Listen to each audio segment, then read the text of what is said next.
Setelah Yesus mengatakan semuanya itu, keluarlah ia dari situ bersama-sama dengan murid-muridnya, dan mereka pergi ke seberang sungai Kidron. Di situ ada suatu taman, dan ia masuk ke taman itu bersama-sama dengan murid-muridnya. Yudas yang mengkhianati Yesus tahu juga tempat itu, karena Yesus sering berkumpul di situ dengan murid-muridnya. Maka datanglah Yudas juga ke situ dengan sepasukan prajurit dan penjaga-penjaga bait Allah yang disuruh oleh imam-imam kepala dan orang-orang Farisi, lengkap dengan lentera, suluh dan senjata. Maka Yesus yang tahu semua yang akan menimpa dirinya, maju ke depan dan berkata kepada mereka, "Siapakah yang kamu cari?" Jawab mereka, "Yesus dari Nazaret." Katanya kepada mereka, "Akulah dia." Yudas yang mengkhianati dia berdiri juga di situ bersama-sama mereka. Ketika ia berkata kepada mereka, "Akulah dia," mundurlah mereka dan jatuh ke tanah.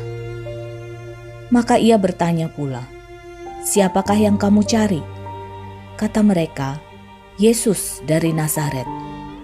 Jawab Yesus, "Telah kukatakan kepadamu, akulah dia. Jika aku yang kamu cari, biarkanlah mereka ini pergi."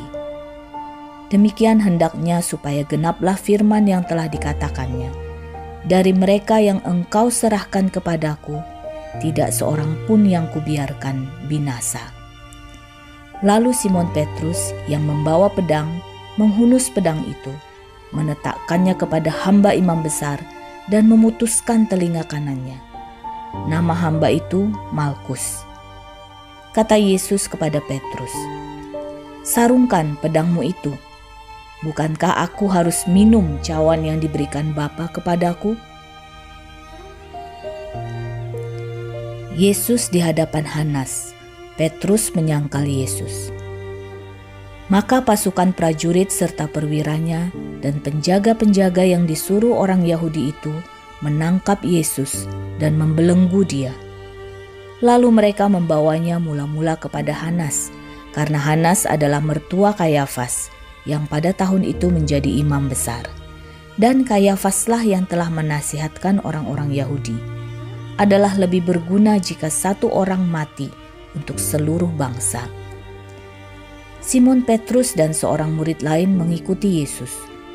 Murid itu mengenal imam besar, dan ia masuk bersama-sama dengan Yesus ke halaman istana imam besar. Tetapi Petrus tinggal di luar dekat pintu. Maka murid lain tadi yang mengenal imam besar kembali keluar, bercakap-cakap dengan perempuan penjaga pintu, lalu membawa Petrus masuk. Maka kata hamba perempuan penjaga pintu kepada Petrus, "Bukankah engkau juga murid orang itu?" Jawab Petrus, "Bukan."